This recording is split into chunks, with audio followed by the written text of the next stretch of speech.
हर महीने शिवरात्रि आती है, हर महीने आती है। या तो सोमवार की अष्टमी पड़ जाए या फिर सोमवार की शिवरात्रि पड़ जाए, हर महीने आती है। प्रयास करना कहीं से देसी गाय का दूध मिल जाए, थोड़ा सा दूध देसी गाय का मिल जाए, थोड़ा सा दूध देसी गाय का थोड़ा सा दूध अगर प्राप्त हो जाए, बेलपत्री के पत्ते से दूध कटोरी में लेकर, मात्र बेलपत्री के पत्रे से एक एक बूंद अगर दूध, आप एक बूंद अगर ज्यादा ना मिला हो, एक चम्मच भी अगर आपको दूध देसी गाय का मिल गया हो और सोमवार की अष्टमी पड़ जाए या सोमवार की, जम के बोलो, शिवरात्रि पड़ जाए, उसमें केवल अगर देसी गाय का दूध मिल जाए, जर्सी गाय का नहीं हो, देसी गाय का अगर दूध मिल जाए, बेलपत्री के पत्ते से, तुम्हारे घर के अंदर अगर शिवलिंग है या मंदिर में शिवलिंग है या तुम्हारे नजदीक में कोई शिवलिंग है, उस पर बूंद बूंद, एक एक बूंद अगर शिवलिंग पर दूध समर्पित कर रहे हो, श्री शिवाय नमस्तुभ्यम, नमः शिवाय, या षडाक्षर मंत्र ओम नमः शिवाय, या 33 अक्षर का मंत्र महामृत्युंजय मंत्र, इसका स्मरण कर कर शिव जी पर देसी गाय का दूध समर्पित कर कर इस बेलपत्री को अशोक सुंदरी वाली जगह पर अगर आप समर्पित कर देते हैं, फिर आप जिस भी चीज के लिए अप्लाई करें, मेरा देवाधिदेव महादेव आपका हाथ पकड़कर खींचकर आगे बढ़ा ही दे। मेहनत करना, कर्म पूरा करना, पढ़ाई अच्छी करना, और पढ़ाई के साथ में विद्या अध्ययन करने के साथ में अच्छी मेहनत के साथ में देसी गाय का दूध भगवान शंकर को समर्पित करना, भगवान शंकर को समर्पित करना, देसी गाय का दूध धीरे धीरे धीरे धीरे समर्पित, भावों के साथ आप समर्पित करें। देसी गाय का दूध एक एक बूंद समर्पित करें, धीरे धीरे समर्पित करें।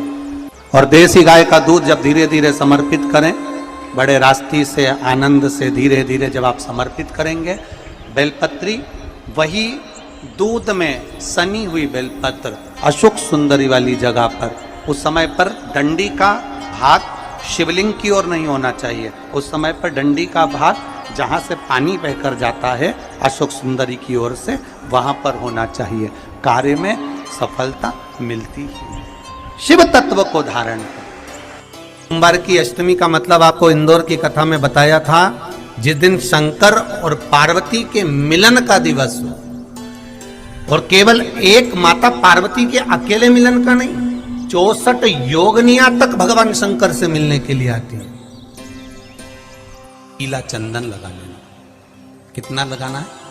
बीच वाला जो पत्ता है उस पर पीला चंदन। जब आपको लगे कि मेरा जीवन बहुत कष्टमय है, अब ये रोग, अब ये कष्ट दूर ही नहीं हो रहा, अब ये आए दिन तकलीफ पर तकलीफ बढ़ती जा रही है, आए दिन रोग, बीमारी, पैसा घर में बच नहीं रहा, बहुत कष्टमय जीवन है, इसमें लगाओ पीला चंदन बेलपत्री की बीज पत्ती पर। महाराज, और बीज पत्ती पर जब चंदन लग जाए, लगने के बाद में ये दोनों पत्ती पर लाल चंदन लगा लीजिए। इन दोनों पत्ती के बीच में जो डंडी का भाग होता है, आपको कहा था, आपको स्मरण में होगा शायद, हमने जब बेलपत्री की महत्वता बताई थी तो उस बेलपत्री की महत्वता में कहा था ब्रह्मा विष्णु महेश ये 3 हैं, बोला था।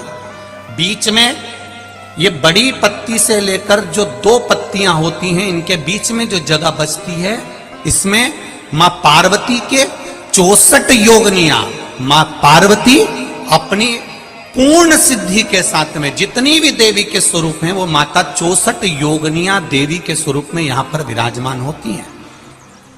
2 पत्ती के नीचे से जो डंडी होती है नीचे तक, ये पूरी डंडी में 33 कोटि देवी देवताओं विराजमान होते हैं इस पूरी डंडी के अंदर। तो ये बीच वाली पत्ती है, ये जो बीच वाली पत्ती का जो भाग होता है, इस पत्ती के भाग में शहद का प्रयोग कर कर, यहां पीला चंदन, लाल चंदन, लाल चंदन, शहद का प्रयोग कर कर, इसी तरह से पकड़कर ये बेलपत्री की जो डंडी है वो अशोक सुंदरी पर जब आप समर्पित करें तो जहां से जल बहता है उस ओर पर इस पत्ती को चढ़ाकर केवल आपके हृदय की बात कहकर देवाधिदेव महादेव से कोई भी शिव जी का मंत्र, पंचाक्षर नमः शिवाय, षडाक्षर ओम नमः शिवाय, श्री शिवाय नमस्तुभ्यम या महामृत्युंजय मंत्र, जो शिव का मंत्र हो आपके पास में, उसको बोलते हुए देवाधिदेव महादेव को धीरे धीरे जल की धार चढ़ाना प्रारंभ करो। जल की धार जब पूर्ण होने लगे, उसमें थोड़ा जल बचे, तब अशोक सुंदरी पर जो तुमने बेलपत्र चढ़ाई है वहां उस जलधार को चढ़ाएं। ये प्रयोग आपको केवल सोमवार की अष्टमी पढ़ने पर ही करना है। कौन से दिन करेंगे? जम के बोलिए जरा। सोमवार की अष्टमी पढ़ने पर यह प्रयोग करें और जल चढ़ाकर बाबा से विनती कर उसी बेलपत्र को वापस उठाकर कहीं जलाशय में या किसी पेड़ के नीचे विसर्जन कर दें और एक लोटा जल वहां भी चढ़ा दें। बस निवेदन कर आ जाइए, मेरा बाबा 3 माह के अंदर हाथ जरूर पकड़ेगा और आपको दलदल से बाहर निकाल देगा। बात और आपसे कहेंगे, उतारिएगा। जिसके शरीर में सफेद चमड़ी पड़ने लगती है, चर्म रोग हो जाता है, या चेहरे पर आंख के पास में पूरा कालापन आ जाता है, उसको हमेशा याद रखना है, लाल चंदन का लेपन पीपल के पत्ते पर करिए। काय पर करना है? पीपल के पत्ते पर लाल चंदन का लेपन करिए। लेपन कर सोमवार की अष्टमी के दिन उसको लेपन कर वापस निकाल कर शंकर भगवान पर उसका धीरे धीरे त्रिपुंड बनाकर लेपन करना प्रारंभ करिए। जब आप त्रिपुंड बनाकर लेपन करना प्रारंभ करें, उसके बाद उस चंदन को जो सोमवार की अष्टमी है तब निकाल कर लिया है और निकाल कर लाकर उसको डब्बी में रख लें।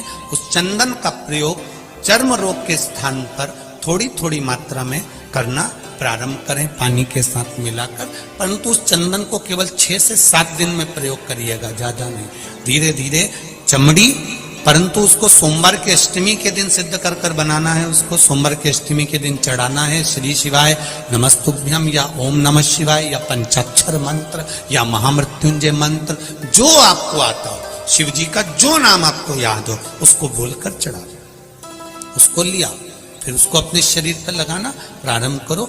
उसका फल आपको 15 दिन के अंदर धीरे धीरे प्राप्त होना प्रारंभ। लाल चंदन का प्रयोग शिव जी के लिए अवश्य। सोमवार के अष्टमी के दिन अशोक सुंदरी वाली जगह, सबको मालूम है ना अशोक सुंदरी की जगह, अशोक सुंदरी वाली जगह पर 7 हल्दी की बिंदी रख दी जाए। लड़का लड़की जिसका